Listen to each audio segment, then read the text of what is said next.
friends.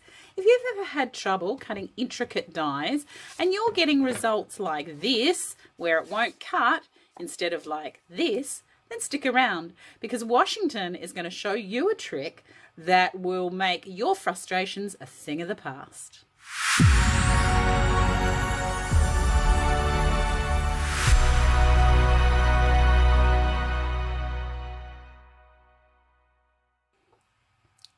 G'day everyone, it's Angie here from Papery Blue.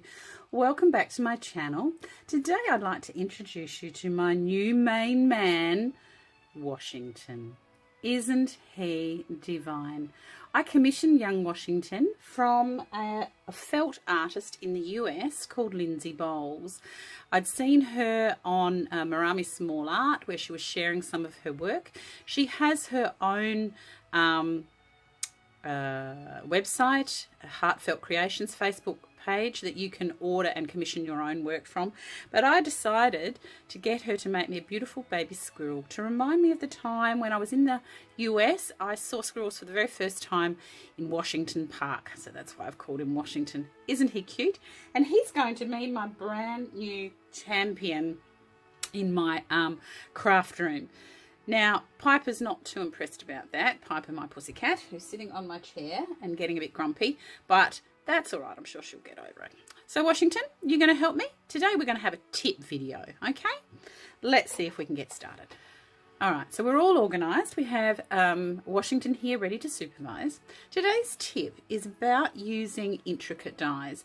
This is a gorgeous die, doily die from Cherrylyn Designs. Cuts beautifully, and I will prove that to you by showing how gorgeous it is. It's absolutely lovely. There's nothing wrong with it.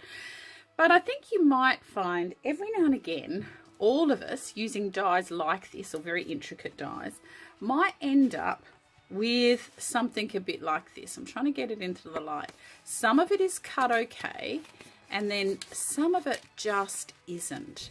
And you can spend hours and hours with a pokey tool trying to get the bits out, and then it tears, and then you get grumpy, and you just think, oh, it's useless, I won't use it. Well, there's nothing wrong with any of your dies, I would like to guess. I certainly know there's nothing wrong with this one, it's beautiful. But there may be something wrong with your plates. Now, over time, all of our plates get scarred, they get scuffed, they get bent, they get a bit warped and buckled, and that makes it problematic for using with really intricate dies. Now, you've probably heard all of the things, all of the tips and tricks that you're meant to do. All right, things like alternating the way you put your plates through your machine, all right, and then change them away again, and then swap them out and do them differently. I do that, okay? That helps. You might have heard the idea of storing your plates inside your actual machine so that when it's not being used, it's in this position. So again, there's a lot of pressure, it's nice and flat, and tries to keep them nice and easy to use. All of those things help. There are also things called shims. All right, this is a metal shim, and I'm not quite sure which company it's from. There's a couple of them. This one might be a Sizzix one, I'm not sure. But you can buy these, all right, and these certainly help. And the idea is with these is to actually put that as a part of your sandwich. When you're putting together your paper and your die, you actually put the shim in as well. And that adds a little bit more pressure in the hope that the blades on the die, which are these little things, raised bits you can feel, will actually then cut through the paper, okay? Now, you might not have a shim. Well, this tip is for you. Or you might not be able to find your shim. That's exactly what happened to me one day. My studio was a mess. I know, you can't believe it, can you? My studio a mess? Never. Well, it was this day. And I went looking for my shim and I couldn't find it. And I just wasn't quite sure what to do. I tried a bit of cardboard. I know you can just use a plain piece of scrap cardboard. And that sometimes fixes the problem. But I have had disaster with that in the past, in that I put a couple of pieces of card. The first one didn't work, so what do? You add another one. And in the end, I actually snapped my plates. So there isn't a never-ending amount of things you can put in there. It will actually end up cracking a plate, and then you are really in trouble. All right, but anyway, so this day I didn't want to put cardboard in. I couldn't find my shim. So I was searching around, and I found bubble wrap. And I thought, oh, you know, that might work. I'm not sure. So we said, let's give it a go. What I did was I put my plates down, put my bubble wrap. Now, I put the bubble wrap so that the bubbles were up. I don't know if it makes a difference. I haven't really tried. Then I put my paper down. Then I put my die on. I'm going to put mine upside down.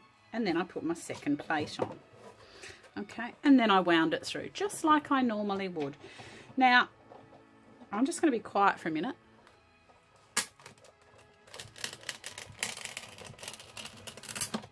Don't know whether you heard all the little pops or not, but it's a great sound to listen to.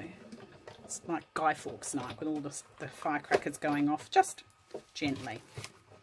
Okay, and when I took it off, I went, oh my goodness, look how easily that came out.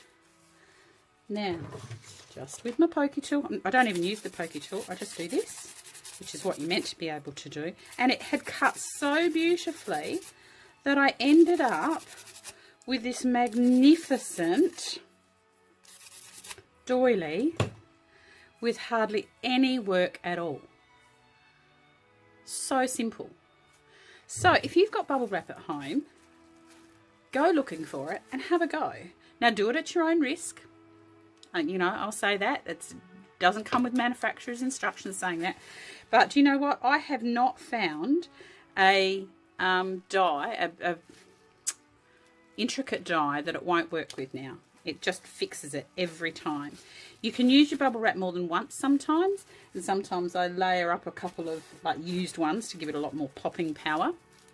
It is, I think one of the good things about it is that the bubbles do pop, and so the pressure running it through makes it so that it's easier to crank rather than the shim and the cardboard, etc.